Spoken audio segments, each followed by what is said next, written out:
নমস্কার সবাইকে। মনের কোণে পেজ থেকে আপনাদের সবাইকে অনেক ভালোবাসা জানিয়ে আমি আজকে আমার ব্লগটা শুরু করছি। এটা হলো আমার ঠাকুর ঘর। দিনের অনেকটা সময় আমার এই ঠাকুর ঘরে কেটে যায়। আজ সরস্বতী পুজো, খুব শুভ একটা দিন। মনে খুব আনন্দ এবং সঙ্গে প্রচণ্ড ব্যস্ততা। তাই ভাবছি সকাল থেকে এখন কিভাবে শুরু করব। তাই সকাল সকাল স্নান করে এখন আমি বাজার যাব। সবার আগে যে জিনিসটা পুজোর জন্য দরকার সেটা হলো ফুল। তাই আমি এখন ফুলের মার্কেটে যাব, গিয়ে সবার আগে ফুল কিনে এনে তারপর পুজোর জোগাড় সব কিছু আমি শুরু করব। দেখা যাক বাজারে আজকে কেমন ফুল পাওয়া যায়।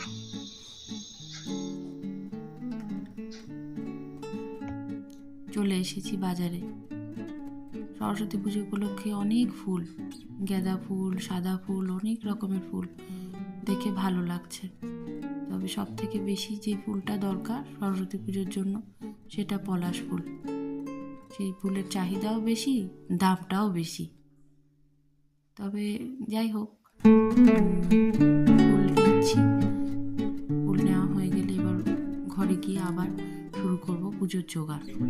পুজোর জোগাড় হয়ে গেছে এবং পুজো শুরুও হয়ে গেছে। এখানে যিনি পুজো করছেন তিনি আমাদের বাধা পুরোহিত। ওনাকে ছাড়া আমরা কোনো পুজো ভাবতেই পারি না। আসলে উনি আর কেউ নন, উনি আমার বাবা। এই সরস্বতী ঠাকুরটাও আমার বাবারই দেওয়া, আমার মেয়েকে ভালোবেসে দিয়েছে।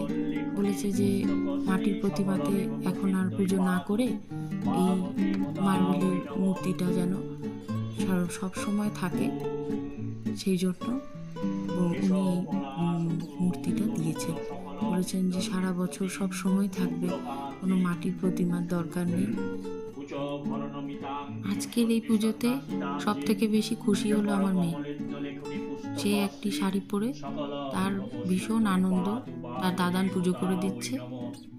আর তার সরস্বতী ঠাকুর এসেছে, সে ভীষণ খুশি। ওকে দেখে আমার ছোটোবেলার দিনগুলো মনে পড়ে যাচ্ছে। ছোটোবেলায় এইভাবেই আমার বাবা পুজো করতো আর আমরা শাড়ি পরে এরকমভাবে আনন্দ করতাম। এই দিনটা বড় আনন্দের না, মেয়েদের কাছে, ছেলেদের কাছে, স্টুডেন্টদের কাছে, সবার কাছে ভীষণ আনন্দের। তো ভালো লাগছে দেখে।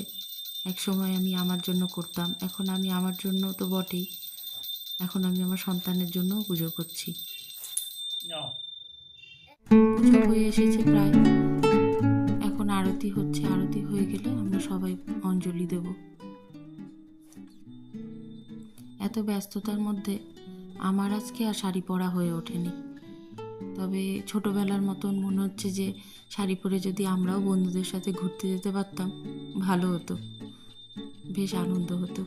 কিন্তু এখন মেয়েকে দেখেই আনন্দ, মেয়ের আনন্দটাই আমাদের কাছে সব থেকে বড় পাওনা এখন। এই দিনটাতে ছোটোবেলার সব কথা মনে পড়ে।